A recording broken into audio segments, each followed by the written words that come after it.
6.25 전쟁 중이던 1950년 12월 22일 부산에 전쟁 물자를 내려놓고 흥남부두로 떠난 메러디스 빅토리오. 이 메러디스 빅토리오의 정원은 총 60명, 이미 선원 47명을 빼고 계산대로라면 13명만을 추가로 태울 수 있었습니다. 이곳 흥남부두에서 미 식군단 소속 존 차일스 대령은 배에 타고 있던 선원들에게 묻습니다. 군인이 아닌 이들에게 명령할 수는 없는지라 혹 자원해서 피난민들을 태워줄 수 있는지 말이죠. 화물 대신 사람들을 태우려면 회사의 허락을 받아야 하는데 그럴 수도 없었던 전시 상황. 당시 메러디스 빅토리오의 선장 레너드 라루는 주저없이 피난민들을 태우라고 선원들에게 말했습니다. 그 결과 피난민들을 몇 명이나 태울 수 있었을까요? 당시 상황을 기록한 항해일지에 의하면 1950년 12월 20일 밤 9시에 시작해서 다음날 23일 오전 11시 10분까지 피난민들을 태우고 또 태웠습니다. 장장 14시간 동안 피난민들을 실은 결과 14,000명.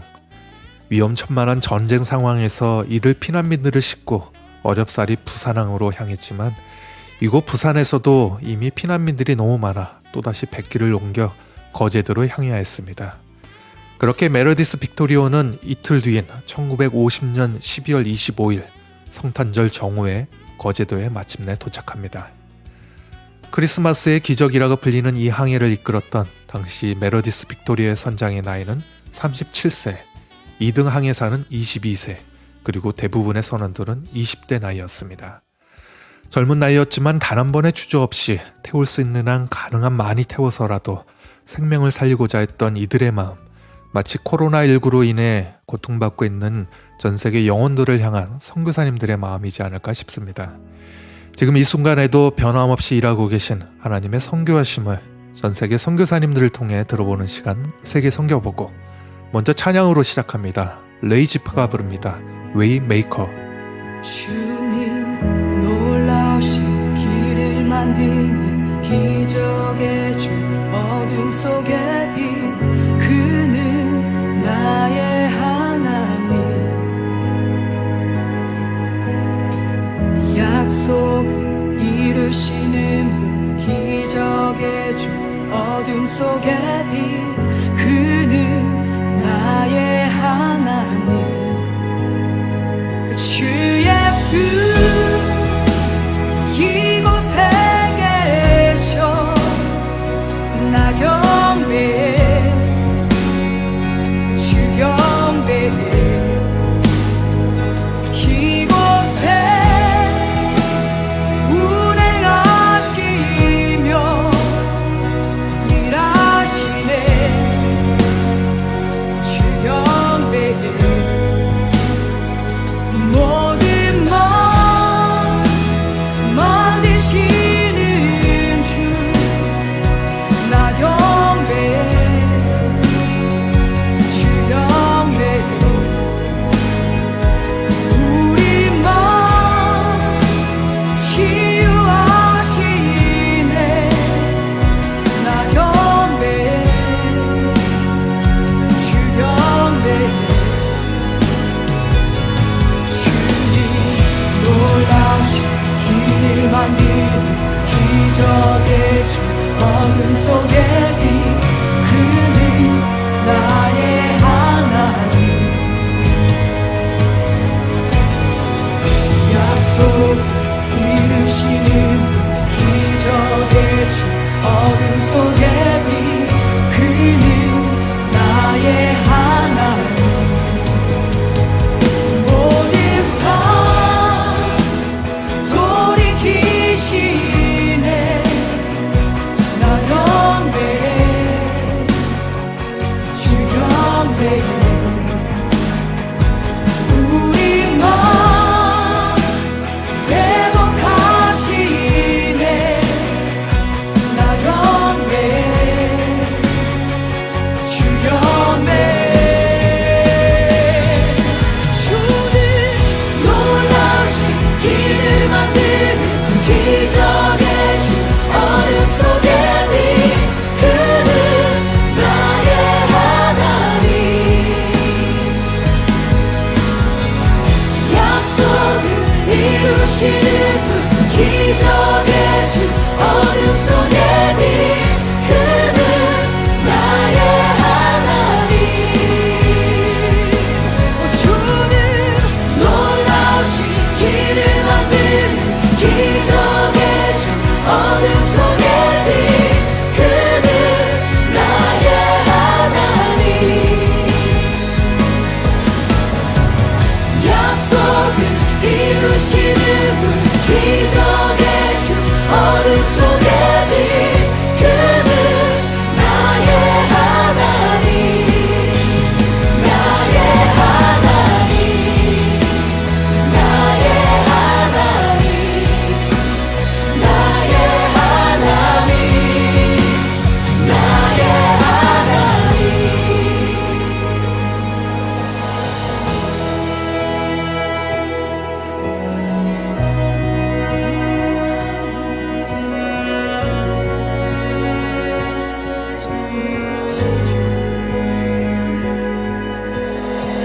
주행하신 보이지 않아도 때론 느낄 수 없을 그때도 일하시네 주님 주 절대로 멈추지 않네 주행하신 보이지 않아도 때론 느낄 수 없을 그때도 일하시네 주님 주 절대로 멈추지 않네 주행하신 보이지 않아도 때론 느낄 수 없을 그때도 일하시네 주님 주 절대로 멈추지 않네 주행하신 보이지 않아도 때론 느낄 수 없을 그때도 일하시네 주님 주 절대로 멈추지 않네 놀라우신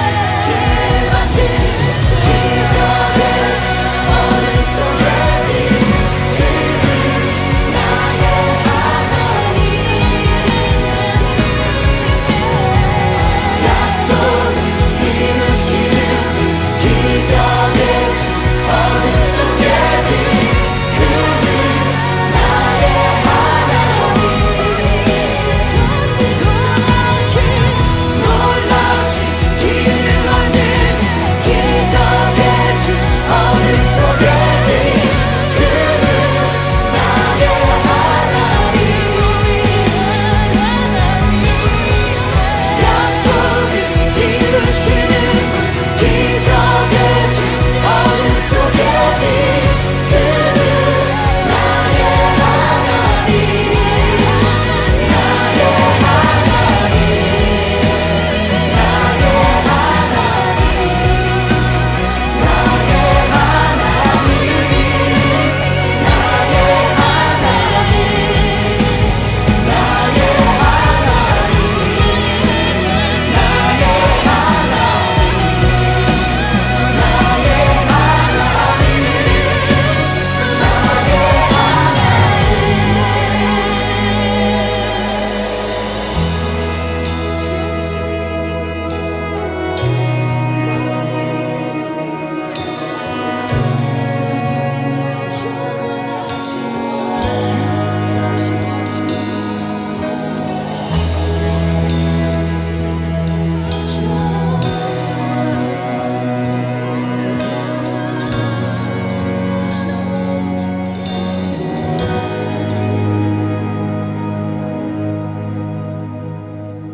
레이지파의 찬양 웨이메이커, 즉 길을 만드시는 분이었습니다. 매 이 시간 세계 선교보고에선 전 세계 선교사님들께서 보내주신 선교 편지와 함께하고 있습니다. 첫 번째 전해드릴 선교 편지는 선교지에서 복음의 길, 이 길이 아닌 또 다른 길로 타 종교의 포교활동 대상인 마을이 있습니다.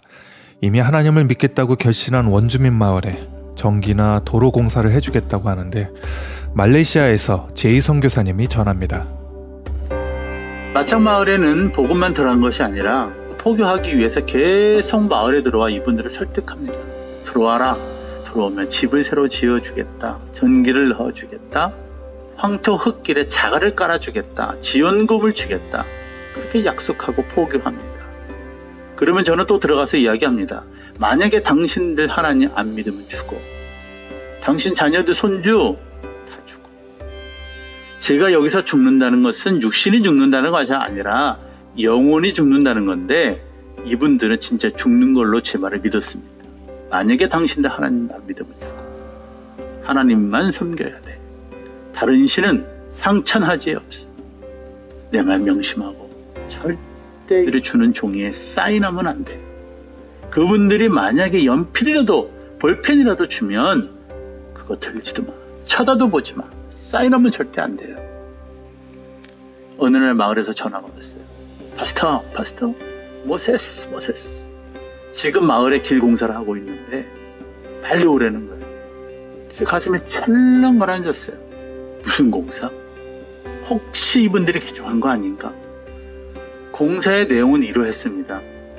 포교를 계속해도 이분들의 마음에 동요가 없으니까 먼저 길을 깔아줄 테니까 너희들이 얼마나 편한지 생각해보고 사인해라. 사인 하나만 하면 집도 전기도 넣어주겠다는 겁니다. 그래서 먼저 길을 자갈로 깔아주는 공사를 먼저 해주겠다는 겁니다. 그 자갈 공사를 한 지가 벌써 수년이 지났지만 우리 맞짱마을 성도들은 지금까지 하나님만 예배합니다. 하나님만 예배합니다. 정말 신기하죠? 정말 신기해요. 이슬람의 큰 유혹 앞에서도 어떻게 안 넘어가고 믿음을 지킬 수 있었을까? 저는 집을 지어줄 형편도 안 되고 전기를 넣어줄 능력도 없고 4km의 그 긴 길에 자갈을 깔아주는 것은 고사하고 그렇게 도울 능력이 없어서 톱, 삽, 망치를 사준 것뿐인데 하나님을 위해서 집과 전기를 포기하고 더러운 진흙길을 걷다가 넘어질지언정 하나님을 선택한 이분들의 믿음이 무엇일까? 무엇이, 어떤 힘이 이분들의 마음을 붙들었을까? 제가 어느 순간 깊이 고민이 됐습니다. 생각을 하게 됐습니다. 아무리 생각하고 또 생각을 해도 하나님 외에는 생각나는 분이 없었습니다. 여러분들 밑에 사진에서 이분들의 표정이 보이시나요? 왼쪽 사진은 어둡고 불안하고 겁에 질려있는 듯한 이 모습이 예수님을 알기 전 사진입니다.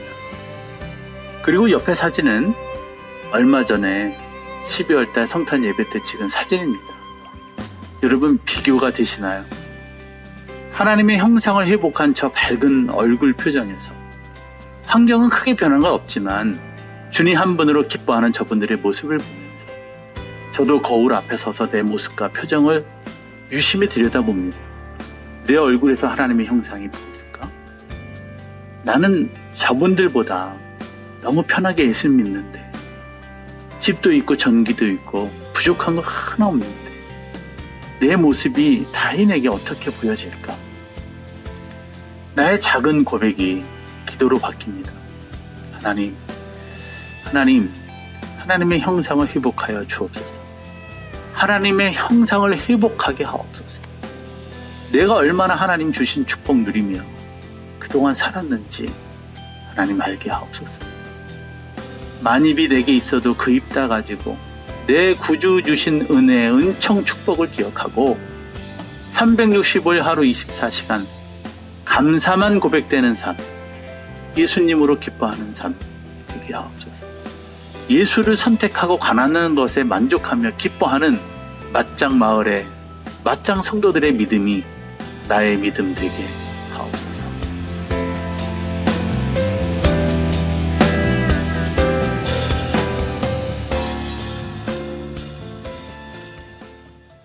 말레이시아 현지 특성을 고려하여 부득이하게 익명으로 전해드린 제이 선교사님의 선교 편지였습니다.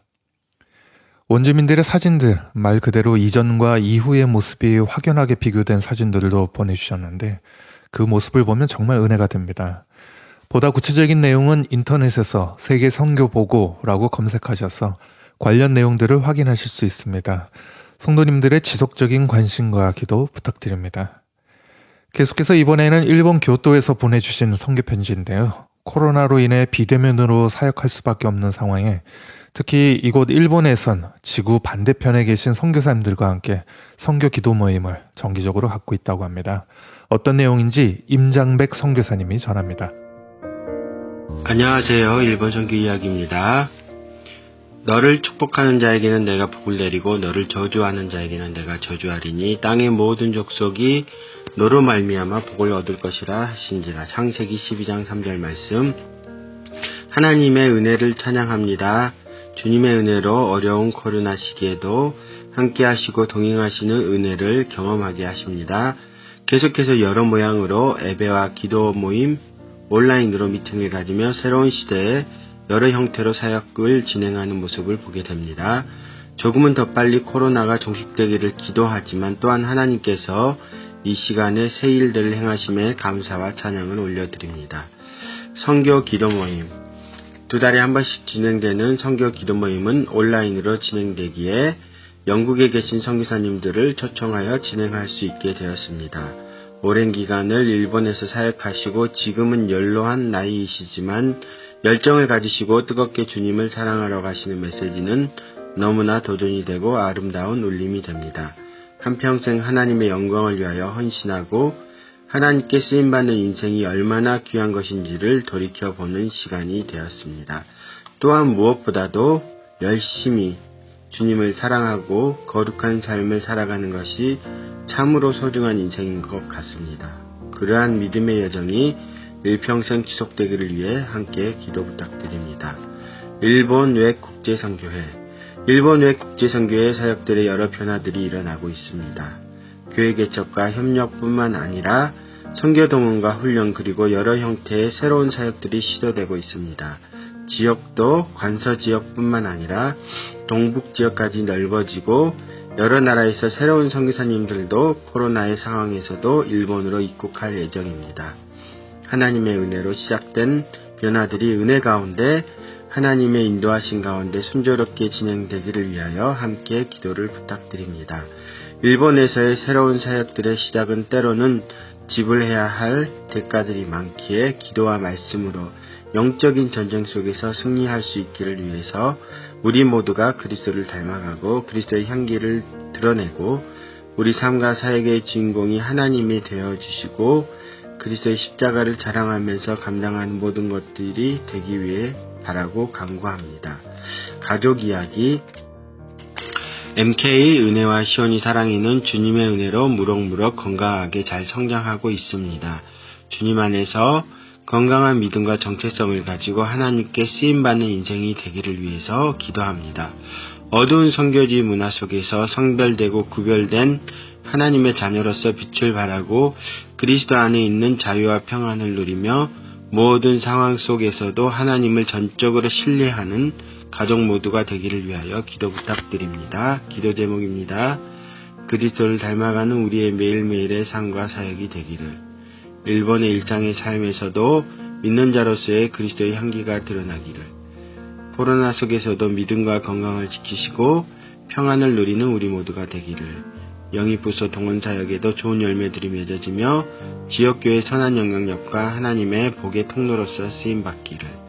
교토 이치바크 카츠라 교회 사역과 여러 미래의 계획들도 하나님의 뜻 안에서 순조롭게 이루어지기를.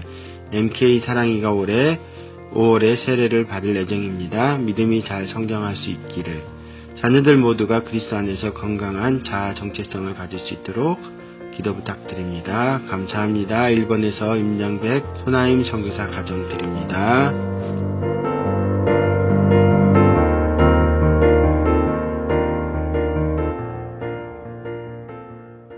일본 교토에서 임장백 선교사님이 전해주셨습니다. 이번에는 서태평양 마이크로네시아 괌에서 보내온 선교 편지인데요. 괌 현지 원주민들은 경제적으로나 사회 문화적으로도 여러 혜택을 누리며 사는 반면에 해외에서 이주한 이들, 특히 중국인이나 일본인들은 일찍이 자리를 잡고 경제적으로 한국인들과 달리 우월한 위치에 있다고 하는데, 반면에 한인들은 일종의 중간자적인 위치에 있을 수밖에 없는 상황이라고 합니다. 괌에서 한국인의 위치란 제목으로 변성유 선교사님이 전합니다. 하파다이 안녕하십니까? 마이크로네시아의 괌에서 긍휼 사역을 감당하는 변성유 선교사입니다. 괌에 살고 있는 한국인들은 어떤 위치에서 살고 있을까요? 괌의 원주민인 참어로들은 괌 땅에서 여러 가지 특권을 누리며 살고 있습니다. 정치, 경제, 사회, 문화의 모든 면에서 참어로들은 우선권과 특혜를 누리고 있습니다. 참어로들은 기득권자로서 자기 권리를 주장하는 위치에 있습니다. 그들은 우리 한국인들과 이웃섬에서 이주해온 섬사람들을 무시하기도 하지요. 괌의 경제는 일본인과 중국인들이 주름 잡고 있습니다. 일본인과 중국인들이 큰 사업체를 운영하며 100불 1000불의 수익을 얻는 사업을 한다면 우리 한국인들은 작은 사업체를 운영하며 1불 10불의 수익을 얻는 사업을 하고 있죠. 그러나 우리 한국인들은 근면하고 성실하게 열심으로 일하기에 돈을 벌어서 자녀들을 사립학교에 보내고 좋은 차를 타기도 합니다. 전반적으로 우리 한국인들은 괌에서 중류 이상의 삶을 살고 있다고 볼 수 있습니다. 아마도 괌에서 한국인들은 중간 위치에서 살아가고 있다고 생각됩니다. 기득권 세력인 참어루와 이방인으로서 어렵게 살고 있는 섬 사람들의 중간 위치. 예수님도 하나님과 인간 사이의 중간자로서 이 땅에 오셨죠. 예수님처럼 괌에서 중간자로 살아가는 한국인들, 참으로와도 주고받는 좋은 관계를 맺을 수 있고 섬 사람들과도 이끌어주고 밀어주는 좋은 관계 속에서 살아갈 수 있습니다. 이런 특별한 위치로 하나님이 우리 한국인들을 괌으로 보내주신 것이 아닐까요? 괌 사회에서 경제적으로나 문화적으로나 밑바닥에서 살아가는 마이크로네시안들, 누가 이들을 도울 수 있을까요? 바로 우리 한국인들이 마이크로네시안들을 돕고 이끌어줄 수 있는 좋은 위치에 있는 것입니다. 괌에서 우리 한국인들과 가장 많이 만나고 일터에서 함께 일하는 마이크로네시안들, 그들을 어떻게 도울 수 있을까요? 여기서 중요한 것은 어떤 시선으로 바라보느냐입니다. 마이크로네시안들을 무시하거나 손가락질하거나 경쟁적인 시선이나 이익을 얻는 대상으로만 바라본다면 절대로 도울 수가 없습니다. 기독공부에 김지현 목사님이 자세히 보면 보인다라는 현장 칼럼을 쓰셨습니다. 김 목사님이 사역하시는 부천 실로암 문화센터에 노숙자인 윤 씨가 찾아왔습니다. 윤 씨는 강원도 어느 산골 마을에서 태어났습니다. 그는 부모도 집도 없었고 자신의 이름도 생는 어릴도 몰랐습니다. 이 집 저 집 일을 도와주고 얻어먹으며 자랐습니다. 그 과정에서 동네 어른들에게 무던히도 학대를 받았습니다. 주먹질, 발길질은 예사였고 몽둥이로 두들겨 맞은 적도 무수했습니다. 12살 무렵 무작정 상경해서 수도권 일대를 전전하며 건설 일용적으로 근근히 먹고 살았습니다. 나태하고 무능한 노숙인으로 살다 보니 사람들로부터 몹쓸 사람이 되고 말았습니다.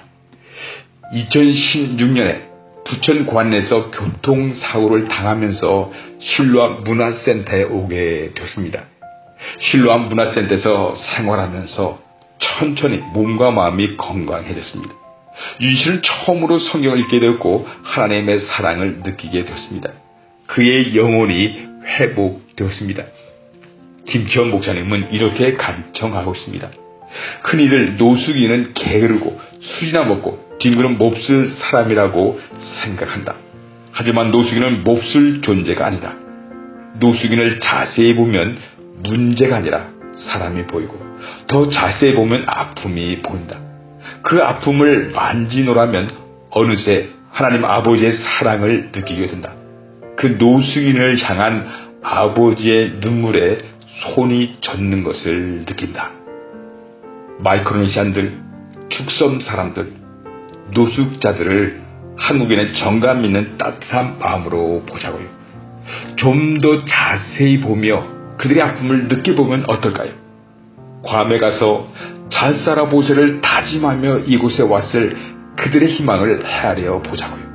우리 한국인들도 괌에 오며 가졌던 그 희망을, 괌에서 그들을 기다리고 있는 것은 좌절과 절망, 내쫓김과 길거리에서 방황하는 것이죠.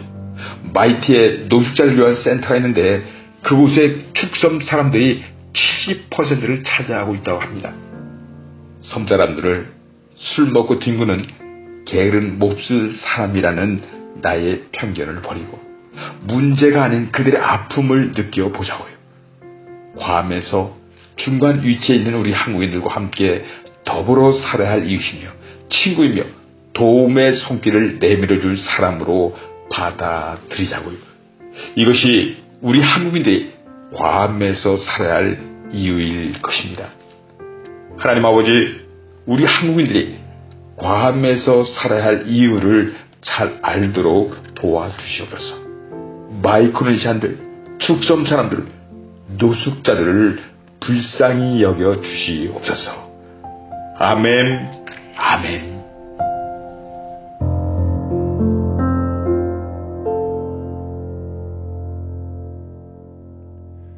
서태평양의 마이크로네시아 괌에서 변성유 선교사님이었습니다.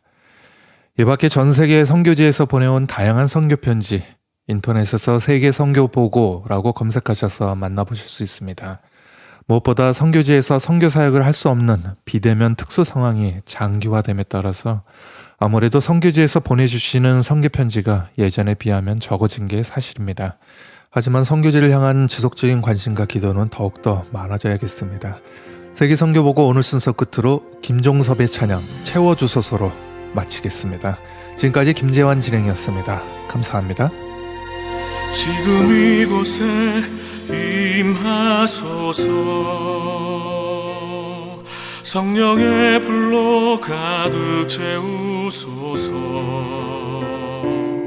갈급한 내 맘을 찾아오셔서 주의 성령으로 채워주소서. 지금 이곳에 임하소서.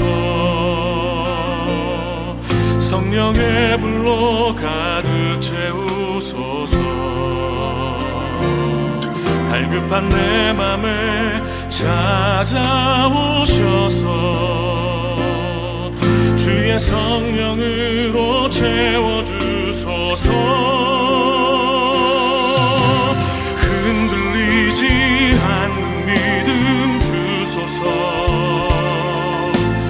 낙망하지 않는 믿음을 자백하는